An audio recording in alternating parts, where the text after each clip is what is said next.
شام بخیر اور آپ سب کو دا بلیک ہول میں خوش آمدید۔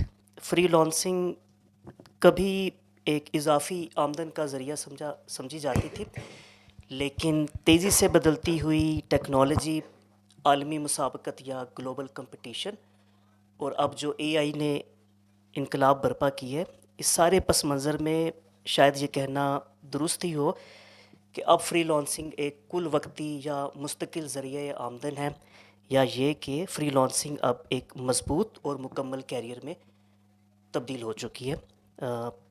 یہ اور بات کہ فری لانسنگ کی دنیا میں خود کو نمایاں رکھنا یا اس میں خود کو ثابت کرنا کوئی اتنا آسان کام کبھی بھی نہیں رہا اور آج بھی نہیں ہے۔ کچھ ہی ہفتوں میں ہم 2026 یعنی نئے برس میں داخل ہو رہے ہیں، اور اس موڑ پر بہت برمحل ہوگا اگر ہم یہ جانیں کہ اس وقت فری لانسنگ میں کیا اپرچونٹیز اور کیا چیلنجز ہمارے سامنے ہیں، یہ بھی کہ ایک کامیاب فری لانسر بننے کے لیے کیا حکمت عملی اپنانی چاہیے، سائبر مارکیٹ میں خود کو کیسے مؤثر انداز میں پیش کیا جائے، کن کن سکلز کی ضرورت ہے، کن چیزوں سے اجتناب کرنا چاہیے وغیرہ۔ And hence very rightfully so today's topic is a guide to freelancing in 2026، what to do and what not to. اور اس اہم موضوع پر گفتگو کے لیے we have our guest speaker Altamash Khan Aatish, جو میرے دائیں جانب تشریف فرما ہے۔ Aatish is a Fiverr pro seller and a seasoned game designer. آپ نے گیم ڈیزائنر آپ نے دا گیم اسٹارم اسٹوڈیوز اور ایپسولوجکس کے لیے as a lead game designer اپنی سروسز جو ہیں وہ دی ہیں۔ آئی او ایس، پی سی اور اینڈرائڈ کے لیے 100 سے زائد گیمز اور ایپس پہ آپ نے کام کیا ہے۔ اس تجربے کے علاوہ آتش کی دلچسپی کا میدان جو ہے وہ فلاسفی ہے، خاص طور پہ قدیم فلاسفی۔ آپ سب لوگوں کی آمد کا شکریہ۔ تھوڑی سی زحمت کر کے پلیز اپنے سیل فون سوئچ کر لیں to silent mode so that there is no distraction. گفتگو کے دوران یا گفتگو کے بعد when the floor is open for Q and A, please اپنا ہاتھ بلند کیجیے گا تاکہ یہ مائکروفون آپ کے سپرد کر دیا جائے۔ پھر آپ آتش سے اپنے جو بھی کوئریز ہوں وہ آپ رکھیے گا تاکہ ہم اس فری لانسنگ کی دنیا کے بارے میں زیادہ سے زیادہ آج معلومات حاصل کر سکیں۔ And that's it. تو چلیے جانتے ہیں کہ فری لانسنگ کی دنیا میں میں اور آپ کیسے کامیاب ہو سکتے ہیں یا ناکامی سے کیسے بچا جا سکتا ہے۔ پلیز ویلکم التمش خان آتش۔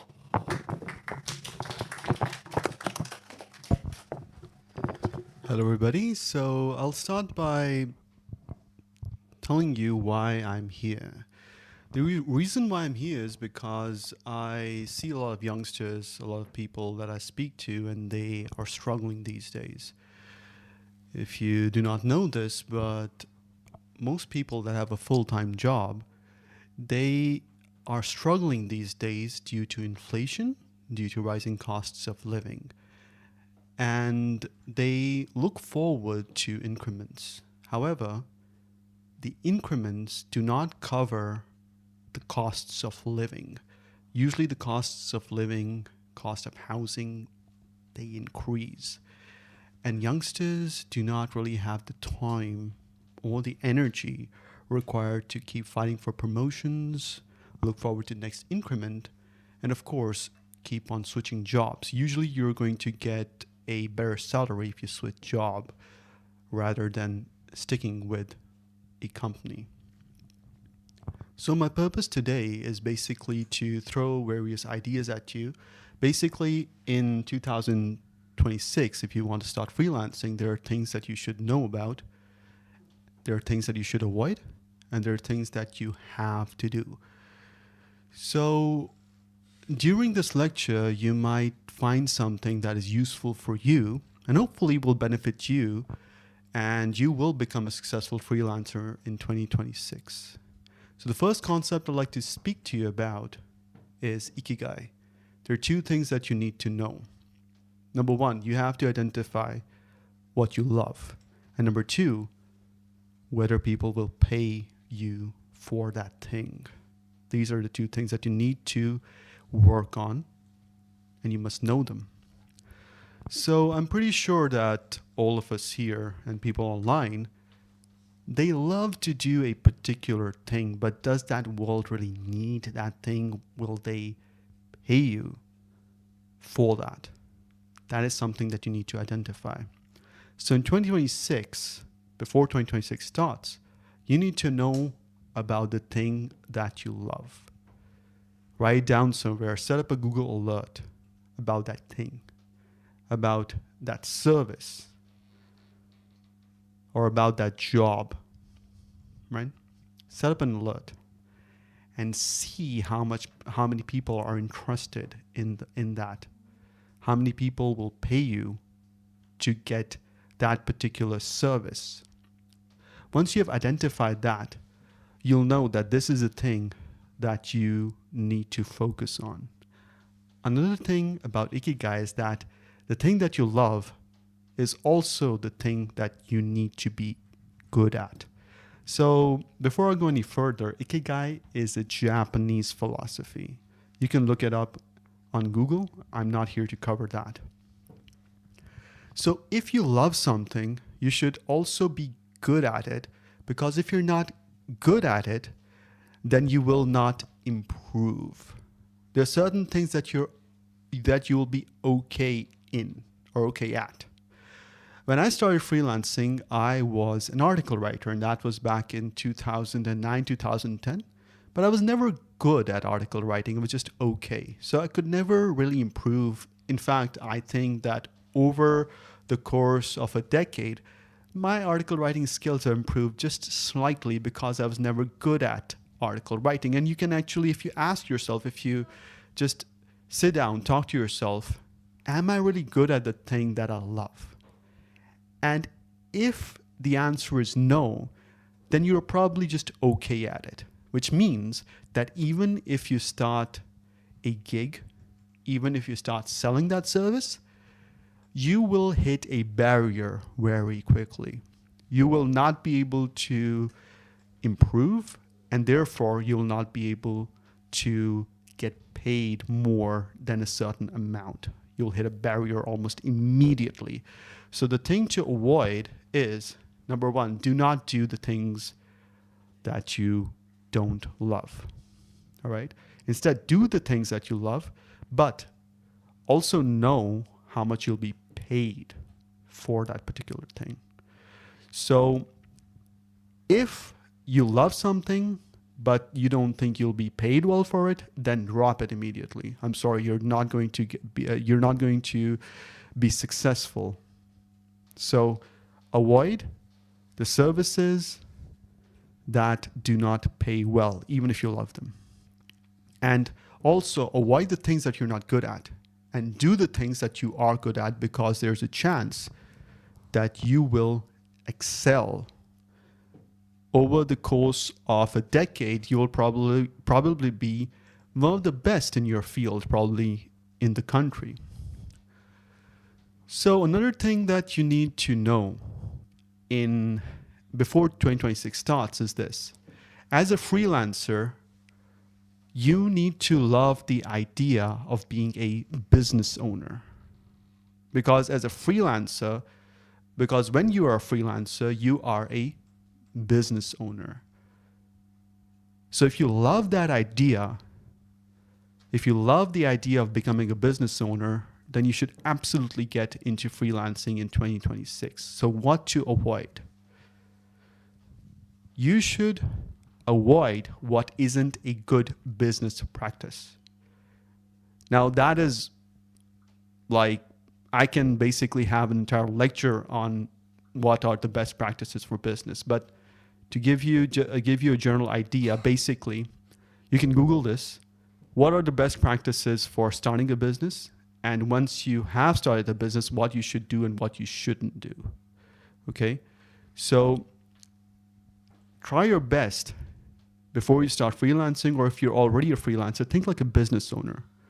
Stop thinking like a person that's just providing a service. Think like a business owner. What are the things that a businessman would avoid when they are running a business?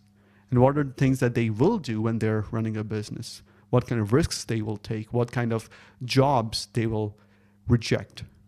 Those are the things.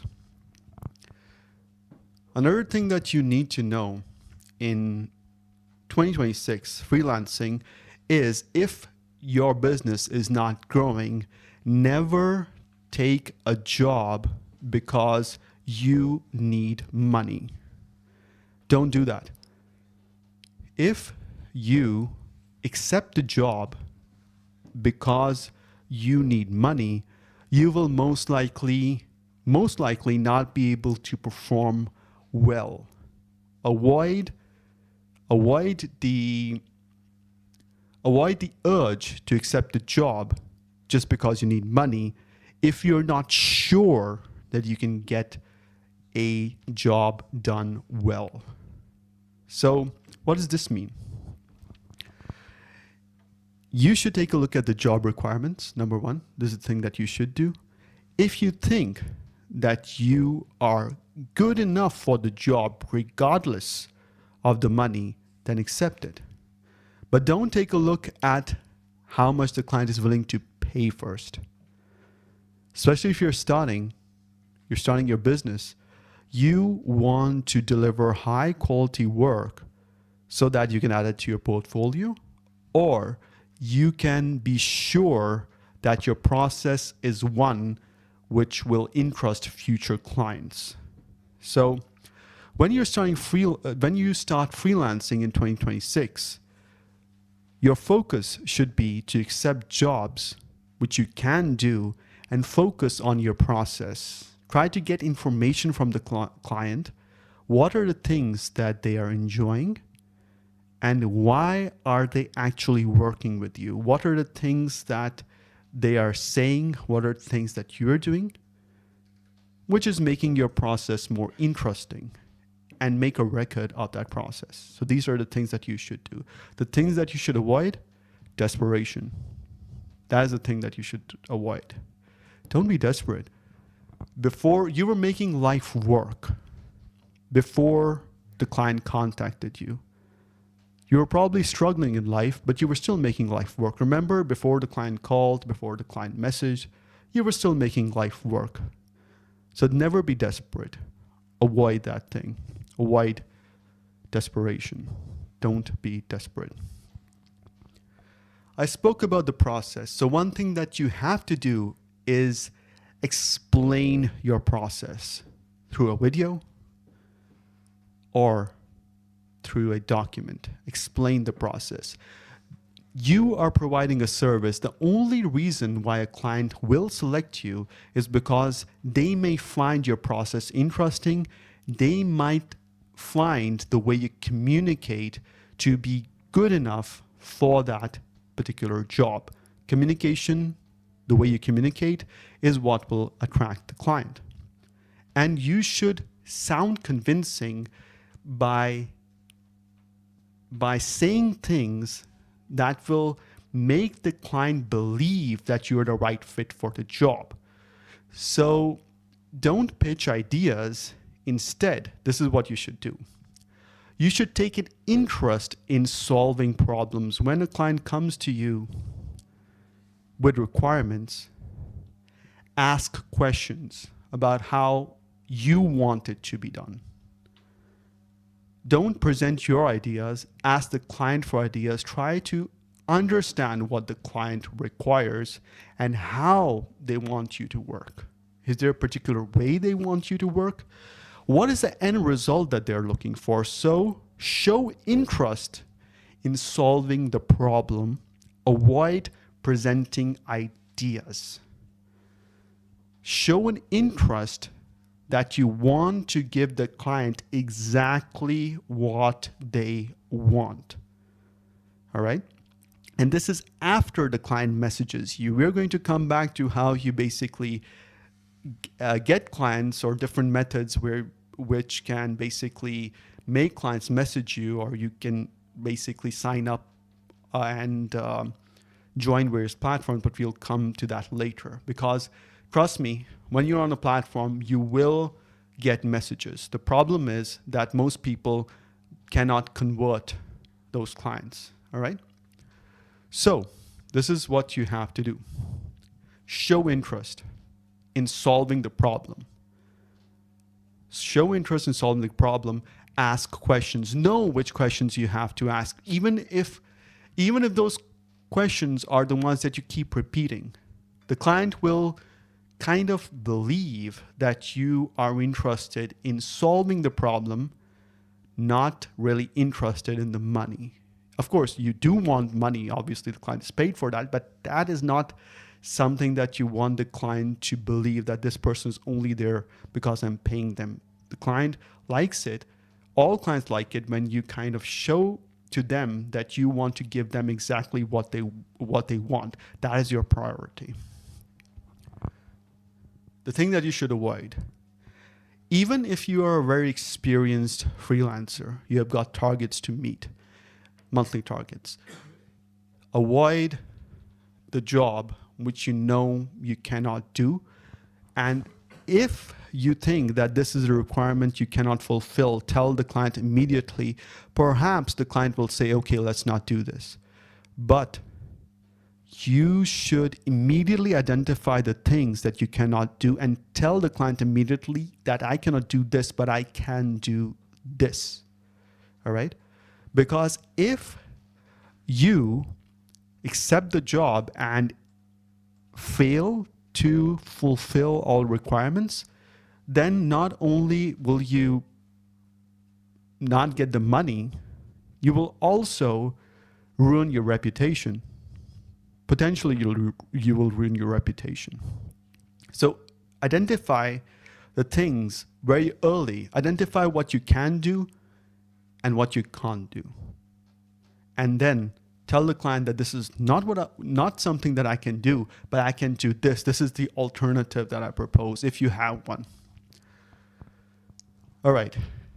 Qualifying clients. This is something that you should know.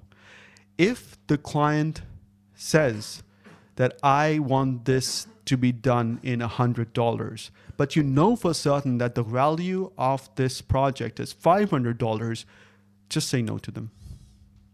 Immediately say no. Save your time, save the client's time. They'll probably find somebody who will do it for $100. Think about them, right? If you're convinced that this project is worth $500, then charging them $100 is not correct.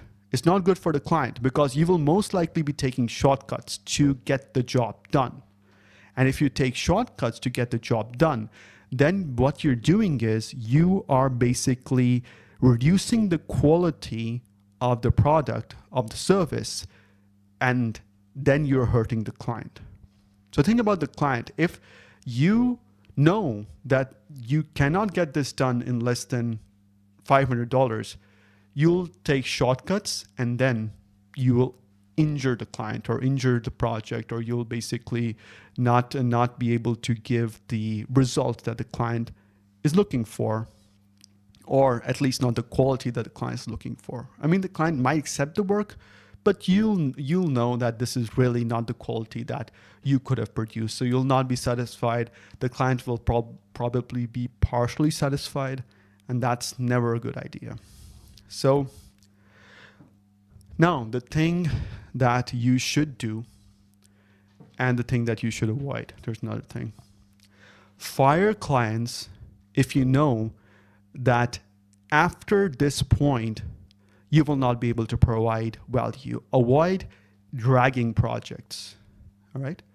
Avoid dragging projects if you know that this is the point at which either the client has said something wrong, they have changed the scope way too many times, they've added things that you specifically told them not to add, you warned them about things that if this happens, then this is going to happen and we are going to have trouble at this point. The client does not listen to you, and you do that thing and you reach that point, and then that thing that you said, this will happen, it's totally going to ruin our progress, it's going to ruin everything. The client doesn't listen, fire them.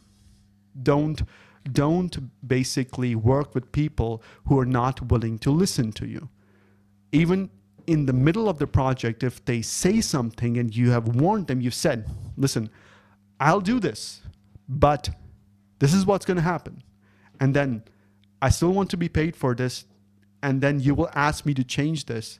And if you don't pay me for reverting this change or reverting back to a previous version, then I don't think we can continue, because I already warned you about this. So very early, when you know that something wrong is about to happen, just tell the client, listen, this is as far as we could go. Then now our relationship is over. Don't continue being, don't work with people who are not listening to you. You're a business owner. The thing that you should know is that the client needs you more than you need the client, because good freelancers are very difficult to find. Remember that. The client needs you more than you need the client. Good freelancers are not easy to find. Reliable people, reliable workers are not easy to find. So avoid putting yourself in a position where the client feels that you need them more than they need you. All right? Avoid taking advantage of the client's low knowledge about a particular subject. Because if you do that, the problem is, and they find out that you are basically doing this because he didn't know, and the client somehow finds out that you are taking advantage of them, they'll not like it. So avoid taking advantage of a client who doesn't have knowledge about a particular thing. So if they find out through some other method that no, the thing that you said, you're basically taking advantage of them because they didn't have sufficient knowledge about this particular thing, then basically your reputation will be ruined. So avoid that. Now, most freelancers, when they come to me and ask me for suggestions, and when they're talking to me, sometimes I believe that they take a look at the client and they just see us like a sack of money, right? They don't really think about the client as a human being that requires help. So avoid taking a look at how much money the client is offering. Instead, take a look at the client as a human being that requires your help. Probably they are very passionate about the thing that they're doing. They really need help, and they probably are a middleman. They have to feed their family, and they have to find a good worker. Think about the client and don't take a look at them as just a sack of money. But some people that have come to me actually do take a look at the client as just like a business transaction, and that's it. The client is not your enemy. If they avoid thinking that your client is the enemy, and trust me, there are videos on YouTube about this. Do not think that your client is your enemy. If the client asks for a change, they're just trying to get something that they are happy with, that they will be happy with. They want to get something that they will be happy with, and they're paying you for it. If they ask you for multiple changes, they're just trying to get something that they want. That's it. They're not your enemy. They're not basically trying to irritate you. They want to get the job done. Probably there's a reason why the final deliverable is not something that is satisfying them. Another thing is that if they sometimes are harsh to you, they might probably be having a bad day. Just like you'd communicate with a friend or with another human being. If they're being passive aggressive, or if they're just saying things that you believe are harsh or rude, just say, we'll talk another day, and you're probably not having a good day. Empathize. You can say that, okay, probably you're not having a good day. We'll talk about this some other day. Another thing that you can do is don't waste the client's time.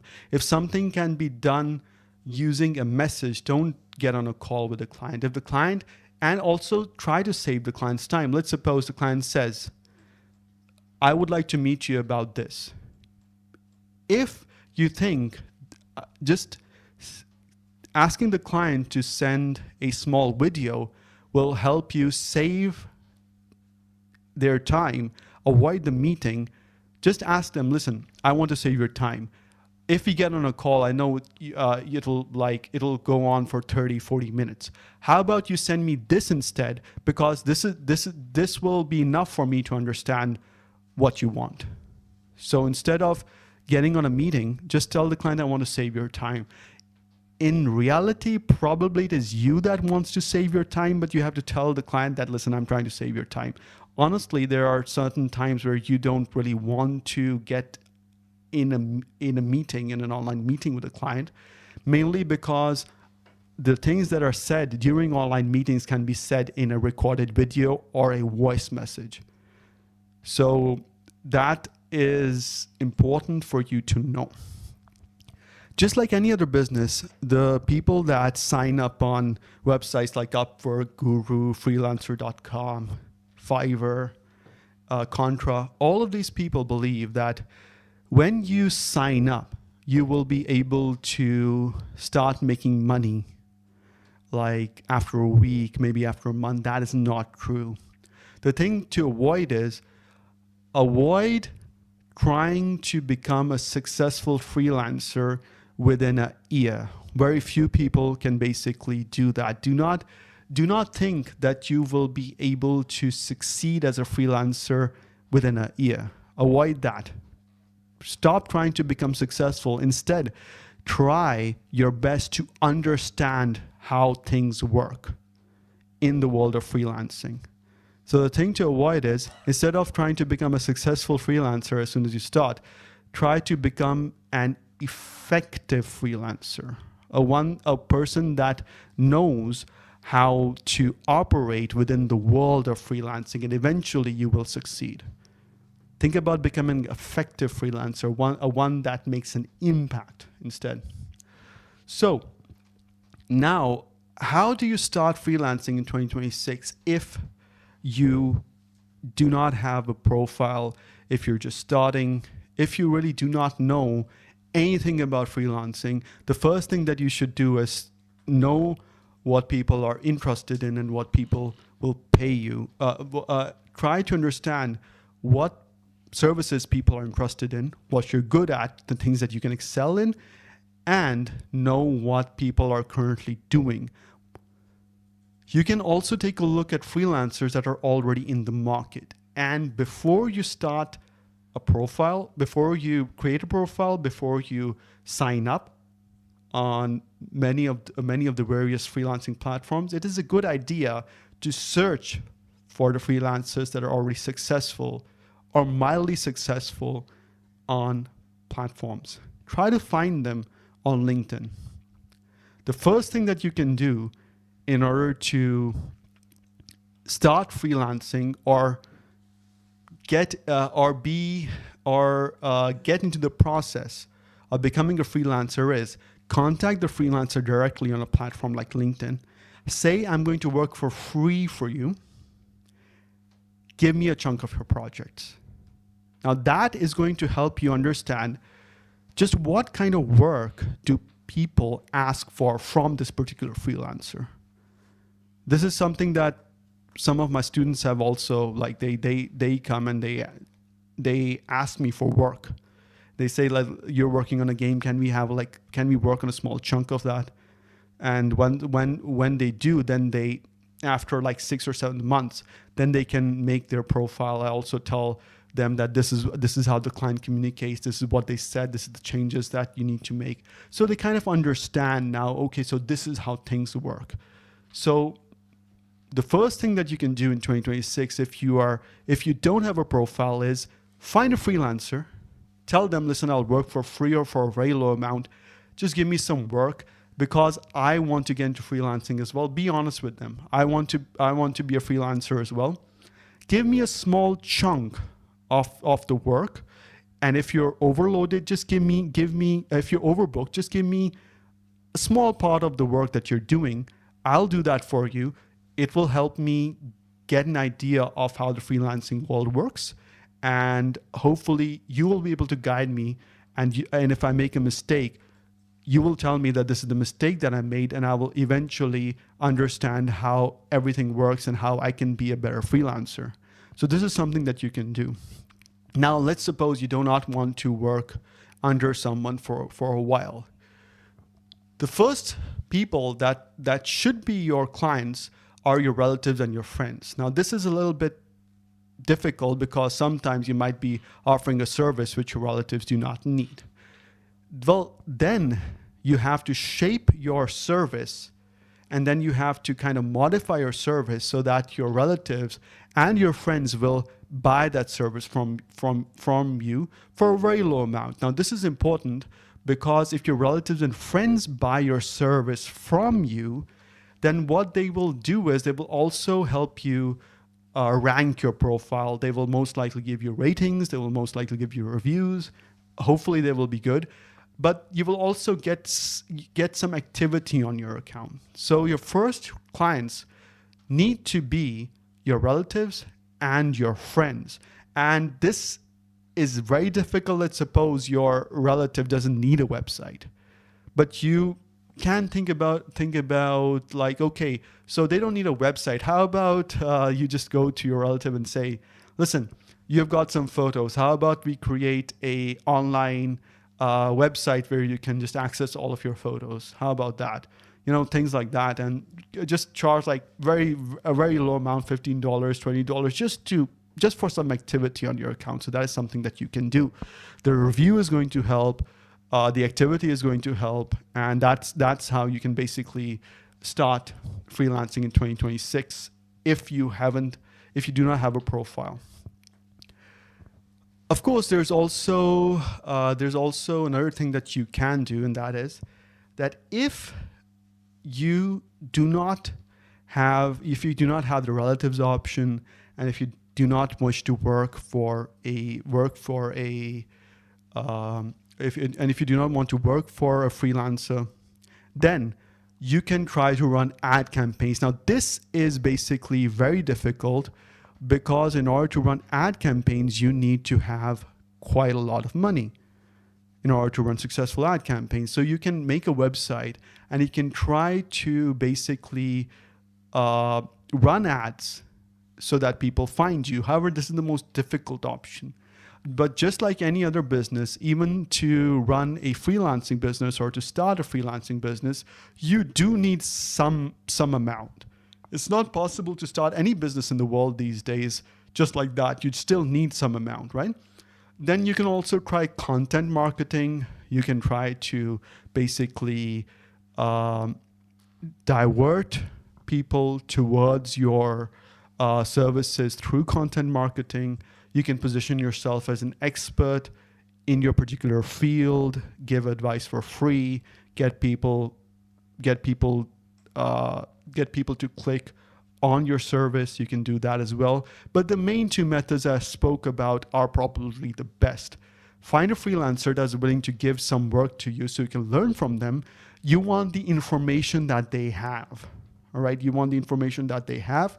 You want to know how they work, how clients talk to them, what kind of clients they get, and how you can target those clients or those types of clients. Don't try to take the client of that freelancer, but those type of clients. And more importantly, if there is a mistake, if you make a mistake, how does that freelancer correct it?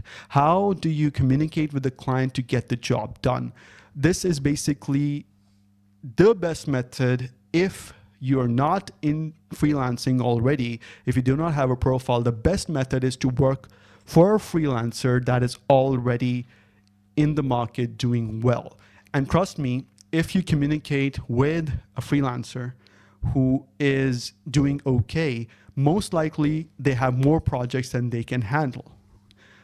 And if you convince them that, okay, listen, I can do some of this work, they'll most likely give it to you. And your job, if you're a new freelancer, is just to gain knowledge and to gain experience, and then use that experience to form a business. I'm not even saying become a freelancer, to form a business using the knowledge and experience. Start as small as possible do not think about success. Think about being effective. Think about being knowledgeable. Think about being impactful. Those are the things that you need to focus on.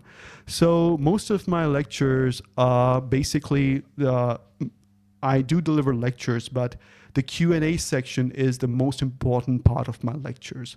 Usually my lectures are very short, but the Q&A session I want it to be as long as possible, because with interaction I can solve problems that you might be having currently, and that's where we will basically, that is what we will do now. So thank you very much. Thank you.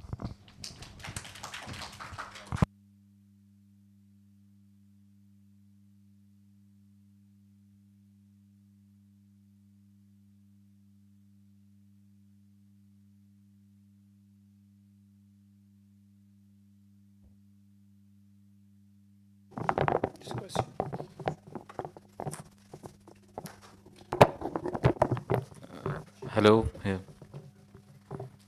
First of all, thank you a lot for your time and knowledge. My question is that talking about freelancing platforms,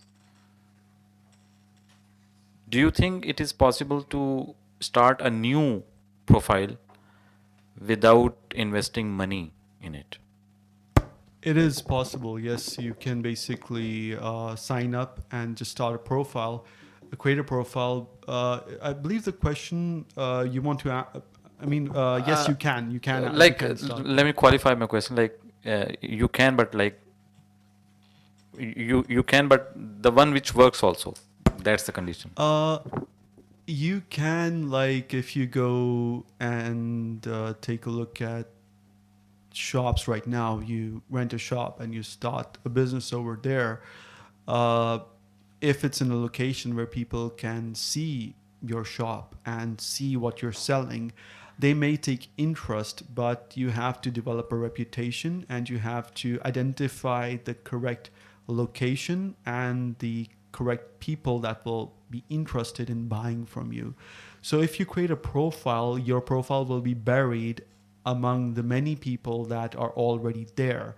So it is highly unlikely that that if you make a profile, you will succeed and people will just take interest in you because you exist, because many other people exist. And if I continue with the example of a shop, there might be shops that still sell the items or the products that you sell. So what is the reason why people will buy from you and not the other shops? So that is, people will not know about it. So if you create a new profile, the only way to succeed is to somehow use words, videos, text, or something that will immediately tell potential clients that this is a person that we just have to message, which is highly unlikely. Very few people in the world can actually do that, who can crack the code and just know exactly what to write and what to put in their profile to immediately attract attention. Okay, there are two follow-up questions. That do you think it is a good idea? Because I have seen many single persons or even companies who provide the services for profile making, like they will make the profile for you. So do you think it's a value for money to pay them? Number one thing. And secondly, yes, you can answer this question. I have never used them, so I don't know. You don't have any idea? No, I don't have any idea. And another question is that what do you think is, like, if you go to, for example, a Upwork's profile, there are many sections, or I would say items of a profile, which overall make to rank your profile. For example, there are past experience, past job experience, qualification, referrals, and then I have seen there are some tests over there also, which you pass, then you will find badge of that test. So my question is that what do you think among all items, what are the top one or top three items which are most important for ranking your profile? The algorithm, I do not know about the Upwork algorithm. What I can say is that as a freelancer, your introduction video and your services and the reason why people should select you should be clearly visible, and when you write your description, it needs to be as precise as possible, but it should also cover it should also have information for the clients that you want to attract. So let's say, for example, you want to attract a client that values clean code and well commented code that can be maintained in the future. You probably want that to be highlighted in the description. So people who are going to look at your profile will see that this person likes future proofing their code, and you will attract clients that want to work most likely long term, because people who want future proofed code or code that is commented well are those that want to work with a freelancer long term. So Clear messaging is very important. yeah, clear messaging. So if you I would like to attract clients that value documentation and value the quality of the code, and also value that the code is commented well so it can be maintained properly in the future. So those are the clients that I am interested in. So a client should as soon as they see your profile, they should know that, okay, this is the type. They'll not know this obviously, but they'll say we like this person because this person wants to provide code that can be maintained well in the future. So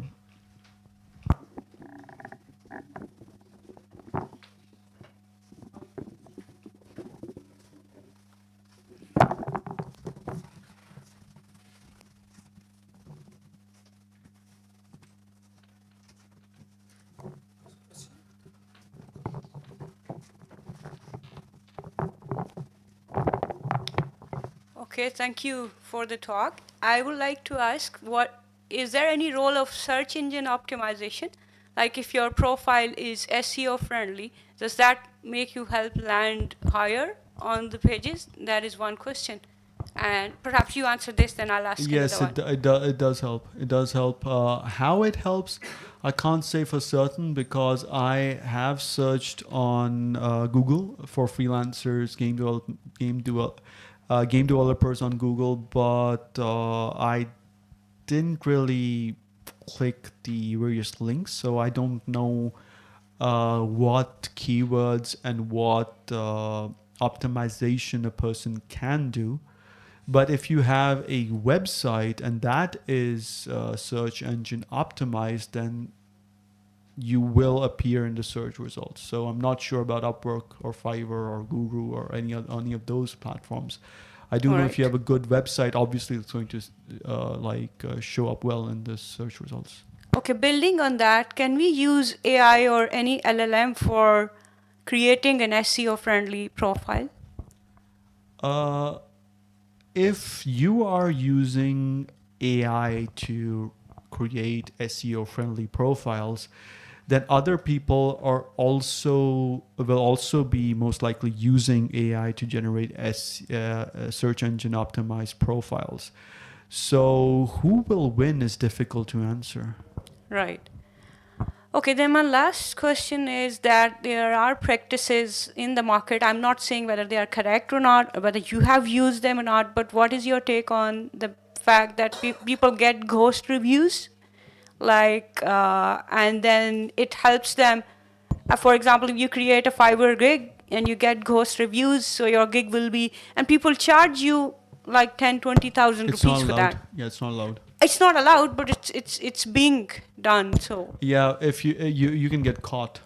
So if you get caught, your profile is going to get banned. So it's not worth the risk. So your advice is one should not go for ghost reviews? No, they should actually try to sell their services to relatives and friends. Okay. Because they're definitely going to give good reviews. I mean, not definitely, but it's likely they're going to give good reviews.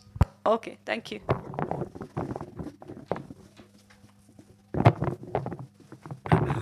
Thank you. My question is on LinkedIn. what is its role in finding genuinely good project or job or freelancing people? Or there are any other tools where you can put your whatever you have told your introduction services and in very clear terms. So what kind of tools we can use if we want to do everything genuinely and we want to build our profile very genuinely? Well, LinkedIn, I mean, people can contact you on LinkedIn. I think they have like this, I think they've started a service which is probably called projects. I'm not sure. People post projects and you can basically talk to the people who have posted projects. For profiles and where we can start freelancing, there's so many websites. I'm on Contra, Guru, Upwork, Fiverr. I believe I'm also on other freelancing platforms which I don't even know about because I created a profile a long time ago and I completely forgot about it. Like Asana was one of the platforms that I created a profile on. So there's so many. I mean, there are so many these days. I mean, new keep popping up, but the main ones are probably freelancer.com, People Per Hour, Fiverr, Upwork, Guru to some extent. That is also gaining popularity. So these are the and then there's TopTill as well. But in order to get into TopTill, you have to like be a very experienced professional, which most people are not, because I believe. I'm not sure whether TopTill still says it, but at one time they claimed that they have the world's top 1% freelancers or something along those lines. But now I'm not sure about that. It's been a while since I've even taken a look at the homepage of TopTill. So Most of the freelancing sites which give you project, they have their share all the time. yeah, they do have their share basically. I think Fiverr has 20%, Upwork has flat 10%. And they do take a cut from all the projects, all of your earnings basically. And at some point in time, is it possible to get rid of them? It's not allowed. It's not allowed.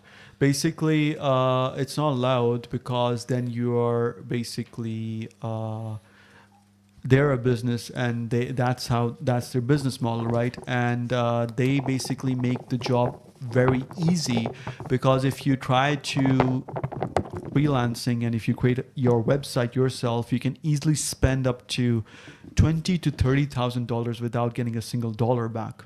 Like that is very true. Like that happens basically. You might end up spending maybe $20,000, maybe $30,000. You're not going to get a single project even if you spend that. So when they take 20%, let's suppose, it's still an okay amount, mainly because if you started freelancing yourself and you had and if you started spending money on Google ads and everything, you might end up spending thousands of dollars without a single dollar back. So what they do is they basically, if you get a project on Upwork or Fiverr, all of these, they've already done all of that work for you, and the fee that they charge is nothing compared to the amount that you may have to spend if you started doing things yourself. So that's my answer.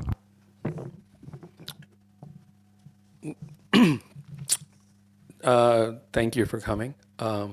My question would be, what is your recommendation about what technologies you should learn? Like, for instance, in your field, game engines, there are many different ones. Or like in web development, many different frameworks, Vue, React for front-end development and so on and so forth. So what would be your suggestion about if you're just starting out, what should you learn? Okay, so if you're just starting out, I'm not going to suggest any technology. Find out what you love, right? Get an idea of the technologies that you love. Select the one that is going to narrow down based on what clients and what the world values, and then find out the ones that you're good at. Your job is to basically do the least amount of work possible and get the highest amount of money that you can for the least amount of work. So that is your objective. I can give you an objective. I cannot tell you how to achieve it.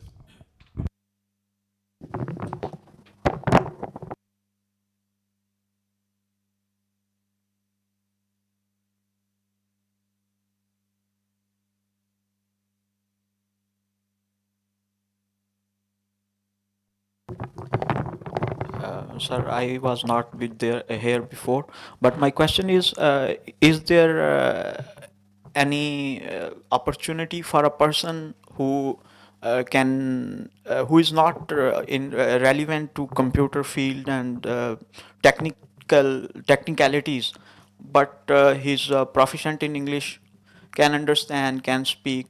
Uh, is there anything to do? Voice acting. Yes. Voice acting. You can be a voice actor. Okay. You can be a voice actor. You can be a teacher, freelance English teacher. You can basically transcribe. Okay. Right now. Thank you.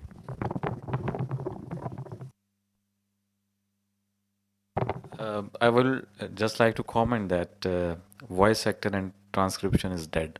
So if someone is trying to go into that field, I will recommend not to go there. Because I have seen many call centers who has been like just ended their business of transcription. You must know that. Medical transcription. My question is that you are a Fiverr Pro Seller. So in Fiverr you can promote your gig. Do you think it's a value for money? Promoting Gig? Yeah, You paid promotion. You cannot promote the gig directly on Google Ads. You can promote a website that links to. No, like on the Fiverr itself. Yes, you can So through it's Fiverr Ads. Do you recommend that? Is it a value for money? It is useful. It does work. Like Fiverr Ads do work. It's just that you need to spend a lot of money to get them to work properly. Like it's if you're spending like $5 per day on one gig, there's a chance that you might see a return on the second or third month. Like if you're spending $5 per day on a gig, and if your profile is new, you might see a return in 2 to 3 months.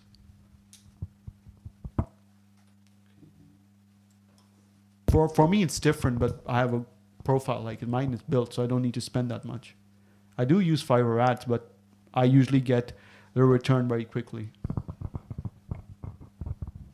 So do you think that if either spend a lot of money or not, like spending less money is like kind of wasted? Is that No, the I lesson? said $5 per day. So Continuously for 2 months. yeah.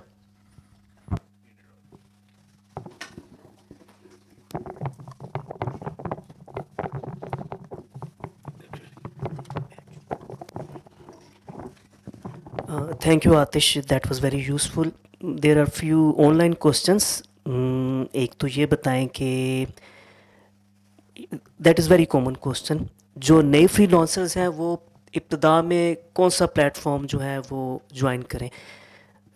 आमतौर पे तो fibre और Upwork है, कई हैं जो किसी एक में ही फोकस करते हैं, कई हैं जो हर जगह अपना प्रोफाइल बना लेते हैं. तो what is better strategy in this regard? Don't select one profile. At the start, you want to be everywhere. You want to be everywhere, यानी कि हर जगह पे हो, क्योंकि कहीं ना कहीं तो जो है ना, जैसे कि है कि अगर आप बहुत ज़्यादा कंपनीज में अप्लाई करें, कहीं ना कहीं से इंटरव्यू की कॉल आ ही जाती है. और ये बताएं कि जो एआई है, क्या वो फ्रीलांसर्स के लिए एक हेल्पिंग अपॉर्चुनिटी है या उनके लिए एक थ्रेट है कि उनके हिस्से का काम वहाँ पे चला जाएगा? It is a threat for people, generally speaking, who are not providing high value work. Yeah, it's generally speaking. यानी कि जो चीज़ें जो कि हाई वैल्यू नहीं है, जैसे कि AI म्यूज़िक फ़र्ज करें, वो है ठीक है, लेकिन AI म्यूज़िक के अंदर कुछ ऐसी चीज़ें हैं यानी कि उनकी कॉम्पोजिशंस वगैरह अच्छी होती हैं जो मैं देखा है. AI म्यूज़िक ने इनफैक्ट अभी एक नंबर 1 भी कहीं पे किया है, मुझे नहीं पता. एक उसका एक सॉन्ग था, मुझे याद नहीं है उसका नाम क्या था, but it was number 1 in one of the charts. The thing is that there are certain things that human beings do and other human beings are used to them. There is a certain imperfection in certain types of art which is what human beings are used to. Let's suppose कि आपका जो AI है उससे आप guitar बजवाएंगे तो जो guitar है वो perfectly in tune होगी, जबकि जो real गिटार है वो थोड़ी सी out of tune naturally होती है. ठीक है, और people are kind of used to it, और अगर used to नहीं भी हैं, जो imperfection की वजह से जो एक harmony create होती है वो AI नहीं उसको reproduce कर सकती. तो आपकी जो basically जो आपका जो काम की क्वालिटी है वो ऐसी होनी चाहिए कि अगर AI से जनरेट भी हो तो आपका जो वर्जन है वो AI से बेहतर हो. और ये ऐसा हो भी सकता है क्योंकि ये होता है कि AI as a reference and as a helping tool जो है it's the best when it's used to help or to make you work faster. Especially if you're good at your job, you'll find ways to use AI to benefit you, to make you work faster. Therefore, you will be able to charge the same price for working less. ठीक है? So this is how it helps, but it absolutely replaces people who are continuously doing the same thing over and over again. तो references के लिए खैर बहुत अच्छी है. वैसे भी जब आप क्लाइंट को वो प्रोडक्ट दे रहे होते हैं तो सोर्स फाइल देनी होती है, तो मेरा ख्याल है कि वो आपकी जो मेन स्किल है वो आपकी मजबूत ही होनी चाहिए. Yes, source. So वो client basically आपको source फाइल के लिए ही पैसे दे रहा होता है. क्योंकि उसके पास सोर्स फाइल नहीं है तो कुछ भी नहीं है, यानी कि they have nothing. चलें, अब आखिरी 2 क्वेश्चन हैं मेरे पास जो दोनों एक दूसरे से मुख्तलिफ ऑपोजिट हैं. पहले तो ये बताएं, इट इज़ ऑब्वियस कि जब आप शुरू में फ्रीलांसिंग में जाते हैं तो इब्तदा में कोई प्रोजेक्ट या कोई भी काम मिलना इतना आसान नहीं होता. तो ज़ाहिर है कि फिर लैक ऑफ मोटिवेशन आ जाती है, आप एक तन्हाई महसूस करते हैं और थोड़ा डिमोटिवेट होती हैं. पहले तो ये बताएं कि उस मरले पर कैसे ख़ुद को साबित कदम रखा जाए कि डिमोटिवेटेड अगर गया उसको 2 महीने काम नहीं मिला और उसने अपने चार्जेस भी बड़े कम रखे हुए हैं, but there is no work. देखिए उसके अंदर फिर यही है कि जो मैंने स्टोइसिज्म के और जो उसके लेक्चर्स दिए हैं, जो डाओइज्म की मैं बात करता हूँ, उसको देख लें कि बात असल में ये है कि बेसिकली मैं क्योंकि उसके अंदर बिलीव करता हूँ ना, मैं I am a huge believer of chance and luck, right. तो I really have nothing to say other than that कि you should wait and try to find out what you aren't doing and what you are doing. What will increase your chances of getting a project. And if you're not getting projects, there might be something, और या तो आप उनके algorithm में फ़र्ज़ करें आपने एक प्रोफाइल बनाई हुई है फाइवर पे, you're probably not the things that you've written are not basically helping you reach the first or second page of Fiverr because of the algorithm. There might be some scientific you can probably take a look at what you're doing wrong. There must be an answer. But generally speaking, if you're not getting projects, just relax, take it easy. You will get projects. You will succeed as long as you kind of believe in the process. I was about to say as long as you just believe that you'll get it, but believe in the process. Believe in the process. Enjoy the process. Not getting projects is also fun, as this is an opportunity for you to learn and to solidify. Basically, it's an opportunity to basically learn what you have to do to get projects, and then once you have that formula, you can apply it over and over again, and eventually you will hopefully have so many projects that you will be like, I've got too many projects now. This is also a problem. Like having too many projects is also a problem. So you'll eventually get that. अजीम इलियास पूछ रहे हैं, copy writing any future? If you're a good one, yes. चलिए, अभी पिछले सवाल का बिल्कुल opposite question ये है कि अगर आपको if you are lucky enough कि आपको ज़्यादा प्रोजेक्ट इकट्ठे मिल जाते हैं, फॉर एग्जांपल फाइवर पे 5-6 इकट्ठे मिल गए, तो और आपने वक्त पे डिलीवर भी करना है to the satisfaction of client, क्या किया जाए? एक वक्त में एक किया जाए या सब पर काम शुरू कर दिया जाए? Well, if you think you have got 5 orders, that's your first mistake. Why did you accept 5 orders? Like, why did you do that? The thing is, if you did that because you wanted more money, I mean that's it. That's not a good idea. That is not a good idea, because your objective is to deliver a good service, right? The money is the reward. Now, listen, money is important, right? Money is 100% important. All of us should love money and absolutely try to earn as much. However, the problem is that you should not do it, like I recommend at least, don't do it at the cost of somebody else's, by harming somebody else. Basically, what you do is when you overbook yourself, you're harming the people who are trusting you with that work. Now, I'm not saying that money isn't important. It is, and you should try to earn as much as possible, but also try to keep a balance. I mean, I wish we could do this, that we could be very, very like, what do you call that? Like we could be insensitive and just not care and just keep on earning money. But the problem is it eventually will ruin your reputation. Then what will happen is that you might get money, a lot of money, for a while, but after a certain time, people will find out that you don't do work properly. So you're just ruining your chances of finding future work, which might actually help you become rich, because that's the goal, right? अच्छा मैंने Yeah, I was about to say that they outsource, but what I was about to say is that but having 5 orders itself is a mistake if you think that it's true that you can outsource, but sometimes you actually don't find people to outsource. That is also a problem. You want other people to work for you, but it is extremely difficult to find reliable people. It is a task. If you find somebody reliable, you're lucky, really. You're really lucky if you find somebody reliable. It is extremely difficult. At least in my experience, it is very difficult. They are entrepreneurs. Yeah. Basically. Yeah. To be an entrepreneur, you need to develop your business. No, that's fine. That's fine. What? So to be an entrepreneur, you need to develop your business, and you can't be, freelancer for the rest of your life. You can build your company, you can build your business. So by outsourcing, if you have more projects and you know how to outsource them to others, I think you can build your business. That is 100% true. I'm all for outsourcing. Find reliable people. That is the difficult part. Finding reliable people is the difficult part.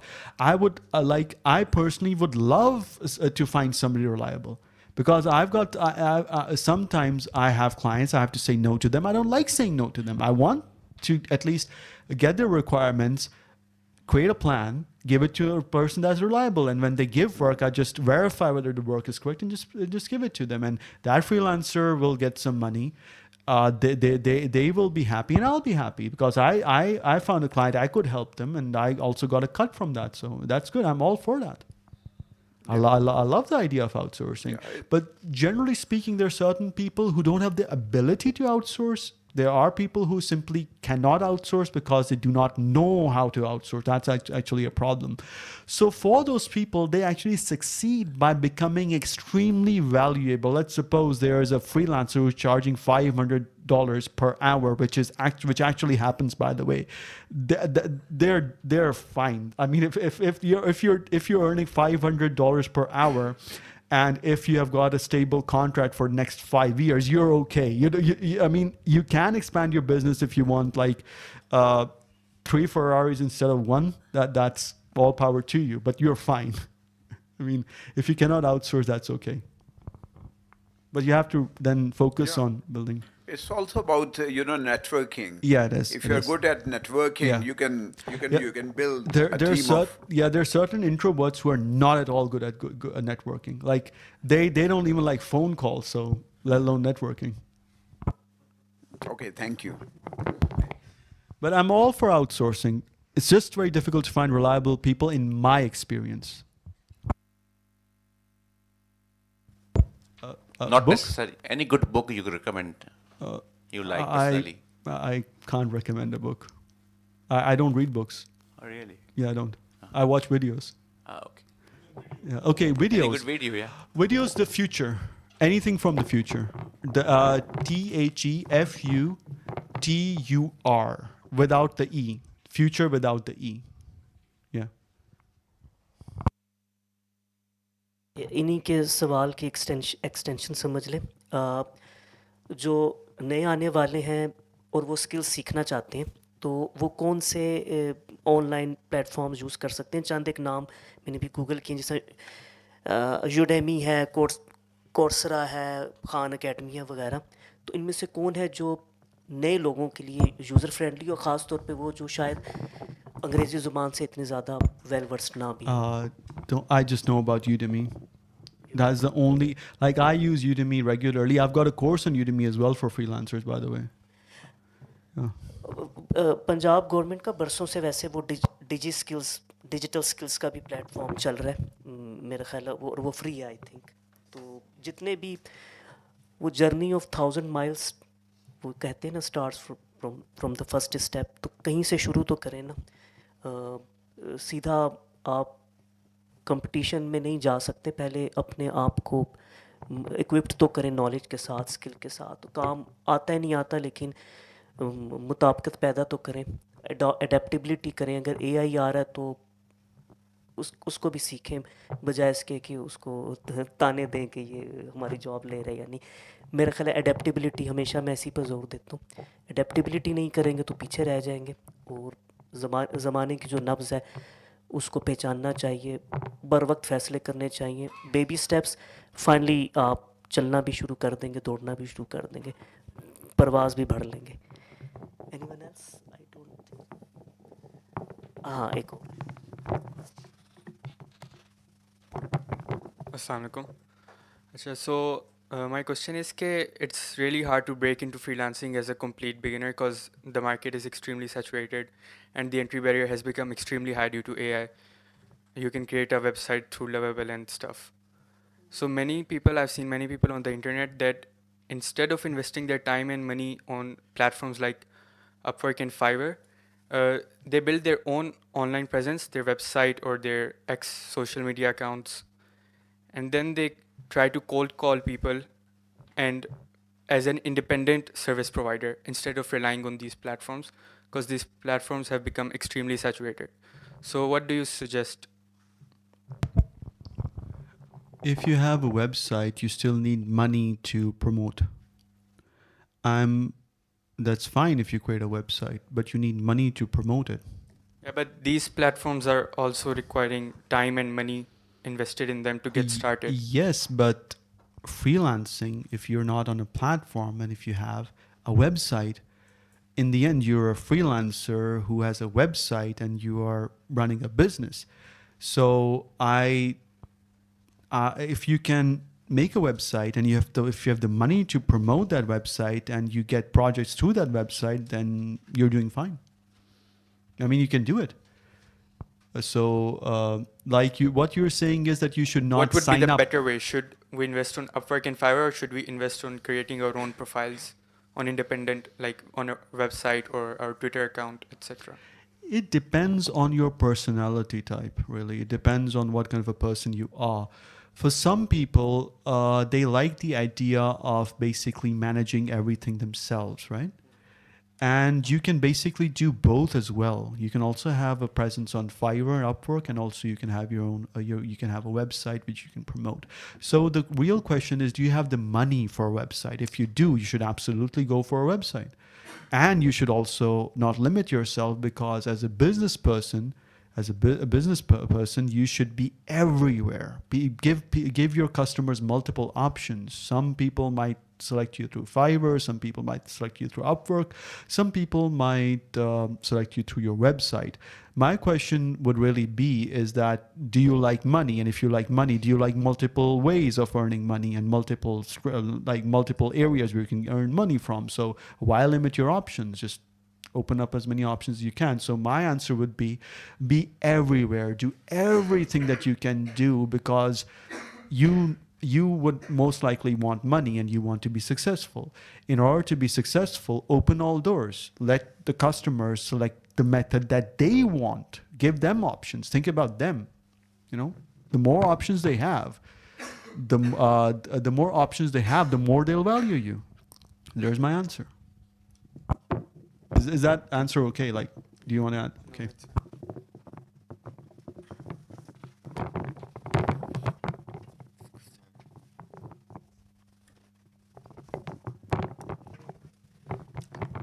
I don't really have a question. I have a couple of comments. So in terms of what this gentleman was asking, like each one of those, like his answer is very good, but each one of those sources of, what would you call them? Sources of clients, the, Fiverr, Upwork, and then also your website. Like how are you going to drive traffic to them, right? You have to think about that. So he gave one example where it's like advertising. That's one way. Another way is like just organic search traffic. You know, you can do SEO and stuff. Like if your technology is specialized, people might search for certain keywords of certain technologies, find your website, and then contact you. That could happen.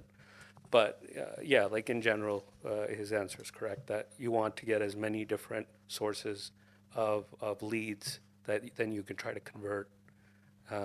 So that's all I've got to say.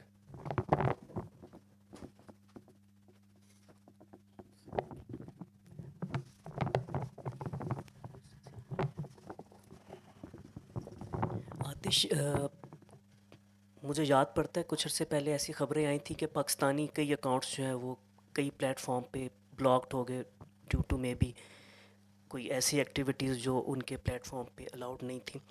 उसके बाद ग़ालिबन कोई पाबंदियां भी लगी थी, मुझे इसके बारे में सही याद नहीं है.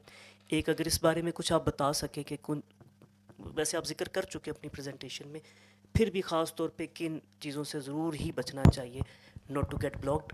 आखिरी क्वेश्चन मेरा ये होगा कि अचानक मेरे जहन में आया कि जो पेमेंट क्लाइंट करता है वो ग़ालिबन फाइवर प्लेटफॉर्म को करेंगे, वो अपनी अमाउंट काट के आपको भेजेंगे, वो किस चैनल के थ्रू आती है और उसमें क्या रुकावटें हैं या नहीं है? आपके बैंक अकाउंट में आराम से आ जाती है या उसके लिए कोई पेपाल या पेओनियर अकाउंट जो भी है वो थोड़ा ये भी बता दीजिएगा. अच्छा, जो पहला जो सवाल का जवाब ये है कि avoid giving contact information, do not comply with their rules, read the terms of service of the platform that you're on, do not give contact information, do not try to get the client off the platform, do not be aggressive. Do not be do not try to get direct with the client. Try not to be aggressive. Try not to use I believe swear words. Don't try to use don't try to use them. Try your best to yes, don't ask the client for a 5-star review. Don't do that, right? That's going to get you banned almost immediately. If the client is not complying with the rules of the platform, stop engaging with them. Try your best to, if you do not know about something regarding the platform, just ask their customer support. Don't try to search the internet, because if, let's suppose the customer support agent is incorrect and you still get your account banned or restricted, you will be able to present that ticket as proof that I was misguided, right? You cannot present a online article as proof that you were misguided, right? That doesn't work. Your second question was regarding how you get money from these platforms. So bank account is just okay. Let's keep things simple. Bank account is fine.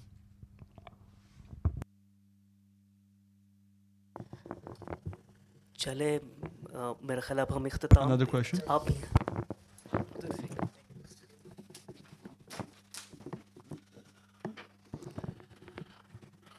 Altamash Khan आतिश, आपने बहुत उम्दगी से इस मौजू पर गुफ्तगू की है. मौजू पर आपकी मुकम्मल गिरफ्त थी और सवाल व जवाब में भी आपने बहुत उम्दा जवाबात दिए हैं. मैं एक लेमैन हूँ. यहाँ बैठे हुए मेरे ज़हन में भी ये ख्याल आया کہ جس سوسائٹی میں ہم رہ رہے ہیں وہاں پہ روزگار کا مسئلہ بہت شدید ہے. کاروبار نہ ہونے کے برابر ہے. لیکن دوسری جانب جو ہمارا نوجوان طبقہ ہے، بلکہ اس میں سب کو شامل کر لیں، ہم دن میں 8 10 12 گھنٹے جو ہیں وہ ان ڈیوائسز کو دیتے ہیں. کوئی میوزک سن رہا ہے، کوئی یوٹیوب استعمال کر رہا ہے. تو میں اب تک یہ سمجھ پایا ہوں کہ یہ جو فری لانسنگ ہے یہ ان لوگوں کے لیے آپ نے لیکچر کا اہتمام کیا ہے جو آلریڈی کچھ سمجھ بوجھ رکھتے ہیں.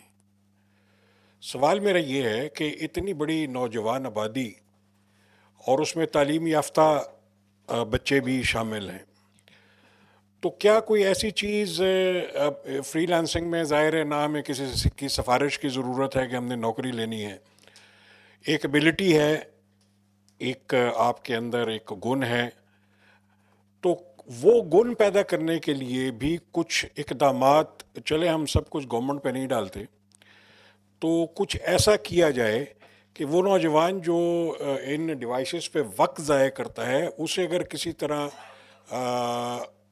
گائیڈ کر دیا جائے تو وہ اس فیلڈ کی طرف آ سکیں. شکریہ. نوجوانوں کو گائیڈ، آپ نے ذرا سوال کسی اور طریقے سے پوچھ سکتے ہیں مجھے؟ ایسا اہتمام ہو جائے کہ جو دیکھیں نا یہ کام ہے فری لانسنگ اور اس کے نتیجے میں ارننگ ہے، تو یہی ہمارا سب سے بڑا پرابلم ہے، باقی سب چیزیں پیچھے رہ گئی ہیں. تو نوجوانوں کو کیسے ہم اس طرف راغب کر سکتے ہیں، مائل کر سکتے ہیں کہ آپ آئیں، یہ کام سیکھیں، اس فیلڈ میں آئیں، مہارت پیدا کریں؟ دیکھیں اس کے لیے یہ ہے کہ ہمیں ایسے ٹیچرز چاہیے، جو مجھے لگتا ہے کہ انسپریشنل ٹیچرز ہمیں چاہیے ہوں گے اسکول سسٹمز کے اندر، ٹھیک ہے؟ وہ والے ٹیچرز نہیں جو کہیں کہ یہ کرو، بلکہ وہ جو کہ انسپائر کریں اسٹوڈنٹس کو کہ یا کہ اس طرف آپ آؤ.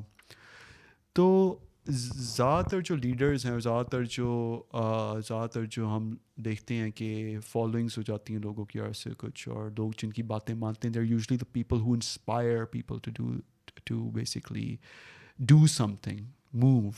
They cause people to move. Their words, the things that they say cause people to move. So I think the only answer that I have, which is probably not a very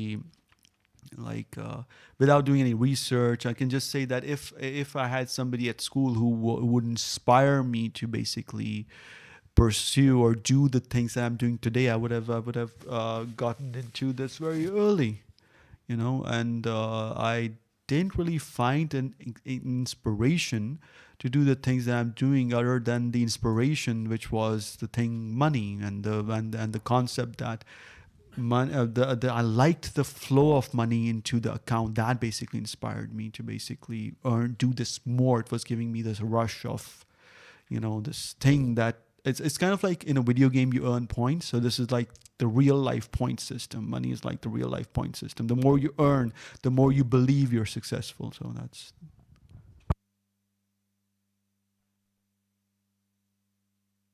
I have a quick question. So let's say I'm just getting started on the Upwork and I don't have any reviews and ratings in prior, and so I'm concerned like what kind of jobs should I target, and what from where I get the chance to get a reply from the client. Either they should be big ones or the small jobs. Which kind of jobs I can target? Well, that's a difficult question to answer because I don't really know what your personality type is and what you do and what you can't do. Basically, I don't know about that. So my short answer would be, which I delivered in the lecture, was things that you love, things that you're good at, things that people will pay you for. These are the three variables, right? So If a person is already in the field of web dev and mobile dev, then I'm asking for his case, for his scenario, like what kind of jobs should he do, like the big projects or the small ones? It really depends on your capacity. Can you handle large projects? Do you think you'll be able to provide value if you were given a large project, or do you like the smaller projects? There is an advantage if you have a lot of small projects. Then, if for some reason, like if you're working on 10 small projects, which most people can, then if you lose 2 projects, it won't hurt you much. Whereas if you're working on 1 or 2 large projects and you end up losing one of them, you'll be severely impacted. So even experienced freelancers, when they ask me a question like this, I say that you, instead of having one client or client who is basically giving you a lot of money, it's better to have maybe small 20 clients. So if some of them go away, you'll not really be affected. I mean, you'll be mildly affected. Whereas if you have 2 big contracts, one of them ends, you'll be impacted like badly. So my would be start have a bunch of small clients. So if your contract ends with 2 of them, you have 8 more which are still sustaining you. Okay, but will the client trust me with the large projects if I don't have any reviews or rating in prior? Listen, that is difficult to answer because I do not know what kind of text you've written and what kind of communication you are basically having with the client. It is true that a person without any reviews is difficult to trust, but it's not impossible. So when there is a chance, I'd say take the chance. If you believe that you have a chance, I mean, go for it if you think that you have a chance, basically. So, Sure, thank you. yeah. Yeah, I'm sorry, but yeah, like in line with what you said during your lecture, if you have a chance to take on a big project or a little project, in both cases, you should make sure that you can actually deliver on either one of them, to your client's expectation. Because a lot of people, like starting out, overestimate their abilities. Like in terms of like what the gentleman before was saying in terms of getting other people involved or building a freelancing business and so on and so forth. I would say aim for when you're around 40 years old. When you're 40 years old, aim for, having that business or whatever. When you're younger, focus on your ability to actually deliver and build your own skills to the highest level possible over time as a strategy to be the best that you can be. And then you can get other people involved and you can mentor them and so on and so forth. Okay. What's your question? It wasn't a question. Okay. I was just elaborating because you were saying like if you can just go for it. No, don't ever just go for it, because I've been younger. I've taken on projects where I've thought that I'm like I have the ability to deliver, but I don't, and I overestimate. So. Sorry, I forgot to ask one thing. Let's say if someone is already doing a job in an organization and he also wants to start a freelancing thing, and how can he manage the time? By sheer determination and motivation. Yeah, but let's say my client comes online at the time I'm in my organization. How can I work then? You cannot work. That's not your client. That's not your client. You have to select your clients. That's not your client. I mean, if you're in your organization, that is the time that you're giving to your organization, right?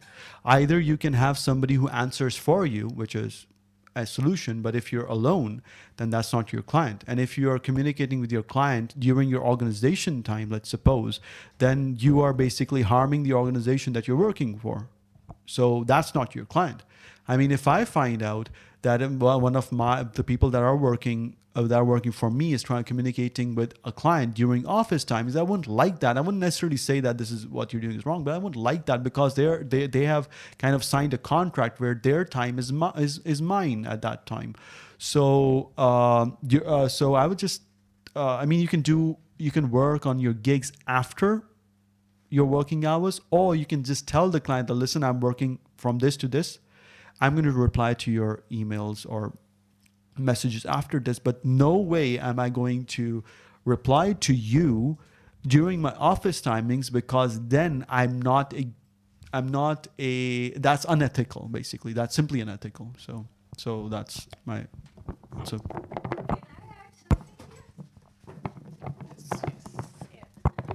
I think I would like to politely disagree with you because organizations do not actually check what you are doing. Rather, they see your outcomes. For example, if my annual, let me complete, then you can answer. Like my annual target is to publish, let's say, 5 research papers, 1 good project, and excellent student feedback. I'll be talking from the perspective of a professor. So if I am doing that, my organization won't mind if I work during the day for any other client, and perhaps in the night I may be working for the lecture. That's my time, but at the night time I'm working for my organization as well. So I think there has to be a fine balance of delivering to the organization, and on top of that, interacting with the clients. I think that will be a pragmatic way. I think the gentleman that was asking the question was talking about, there are clauses in contracts that say that you cannot really work for somebody else during the office timings. There are certain contracts that say that, so it's specifically for that. Like there are, like if you're working for an organization, right? Especially in software, if they catch you working or communicating with some other person, and that you're basically earning from that communication or from that interaction, then they'll not like it. I'm specifically talking about with them because as a professor, basically they're going to look at outcomes, whereas most. I'll cut you here because then there's a smart way. We can declare it as a consultancy. Like for example, if I get 5 projects on Fiverr and I pay NUST, let's say 20% share of my earning, so I'll be compromising on my the amount that I'll get. But then that will legalize. I can even get annual credit for bringing money to my organization. To your organization? Yeah, I mean to any organization, if you declare that you're working as a freelancer as well, and let's say you are earning $1,000 and you're giving your organization, let's say 10% share, it becomes legal. Probably yes, but I do not know of a single organization that has done that. If they find out that you're freelancing, what I know is that they feel threatened. So that is the information that I know through Joshua Fluke. He specifically tells not to tell people that you're freelancing organizations because they will not like it. So I know from the information that I have, I will take, like, as far as I can tell, organizations and CEOs are not that kind-hearted. They want to squeeze you as much as they can. And they do not like it that do not like it even if you have a YouTube channel which you're earning money from. They don't really like that. That is what. Listen, I got the best teacher award, and I gave a printout of my YouTube channel, and I told my organization that here are my international audience, and I was given points for that. Yeah, I understand that, but I don't know about those kind of organizations.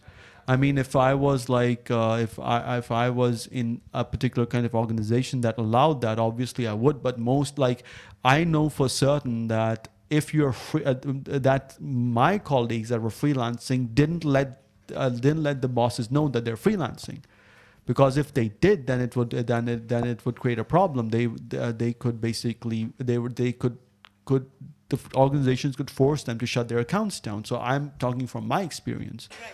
So in my experience, and also according to Joshua Fluke, who actually takes a look at these things, people actually get sued in other countries for basically freelancing and having a side gig. So they get sued for that. So especially if it's related to their field. Especially if you're doing it during office hours, like if you're uncomfortable picking up with the boss. Like especially like in general, I've been in situations like in Canada where this sort of thing was happening between me and my company. So like in general, the contract that you have with your company is for a certain number of hours, and during the day or whatever, from whatever time it starts to whatever time it ends. If you're working on other things during that time, then those things, according to contract law in a country like Canada or the US, belongs to your company. So, the IP, the intellectual property of whatever you've produced during those hours belongs to your company that is paying you a full-time salary. However, people do it and they don't tell anybody and they get away with it. So, that's a risk that you're generally running.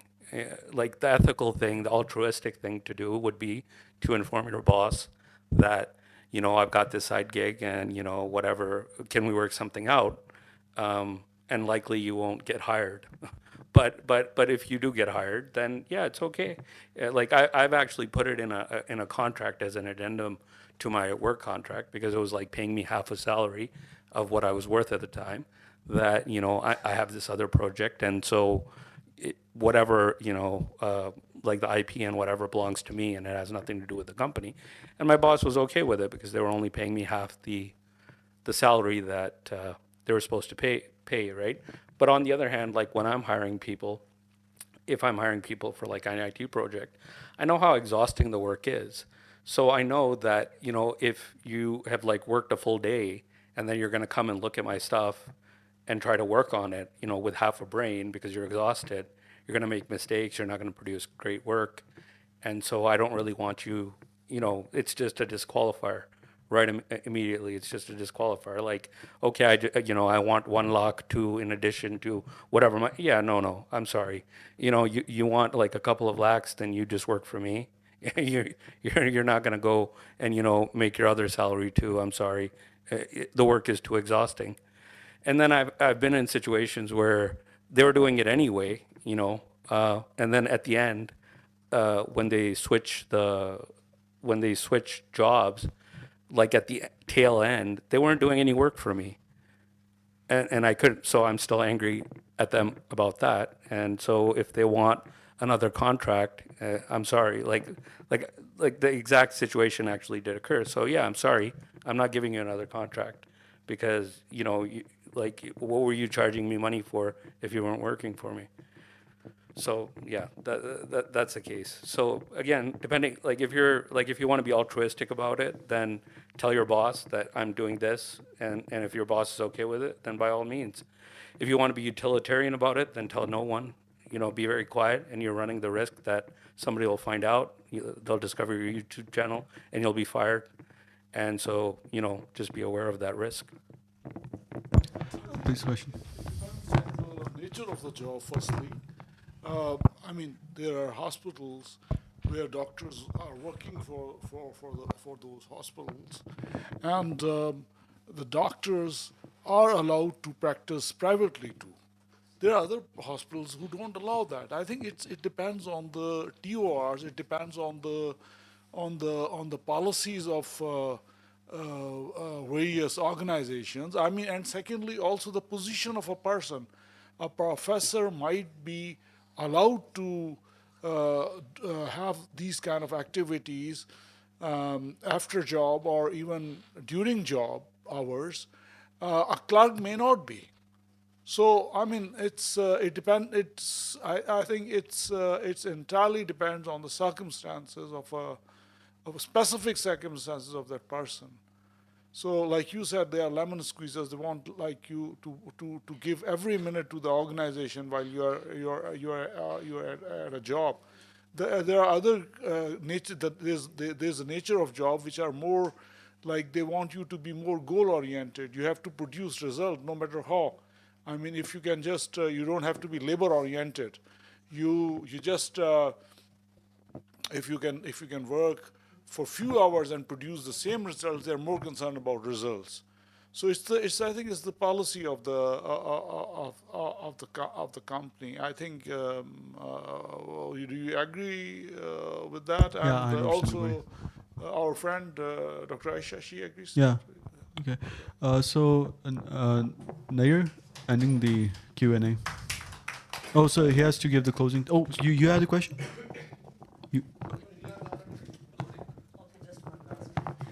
Closing statement.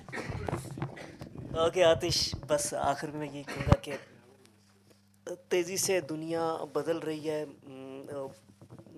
کونے پہ جو ہمارے دوست تشریف فرمائے انہوں نے بالکل ٹھیک کہا تھا کہ اتنی بڑی نوجوان آبادی ہے یہاں پر جن کے ہاتھ میں گیجٹس ہیں، جن میں ظاہرہ توانائی بھی ہے، جن کے پاس وقت بھی ہے، وہ کسی اور کی راہ نہ دیکھیں. اب اتنا کچھ آن لائن موجود ہے، وہ خود بھی اگر سیکھنا چاہیں تو ویئر دیر از اے ول دیر از اے وے تو بس میں آخر میں یہی کہوں گا کہ ہمارے ارد گرد اپرچونٹیز جو ہیں وہ بکھری پڑی ہیں، لیکن یہ these opportunities belong to those who stay updated, who refine their skills and who refuse to give up. سو بس آخر میں آپ کا شکریہ ادا کروں گا سب آڈینس کا، انہوں نے اتنی اچھی گفتگو کی اور بہت سے پہلو سامنے آئے. And well in the end I wish all old and new freelancers very best of luck. سب لوگوں کے لیے نیک خواہشات. Thank you very much.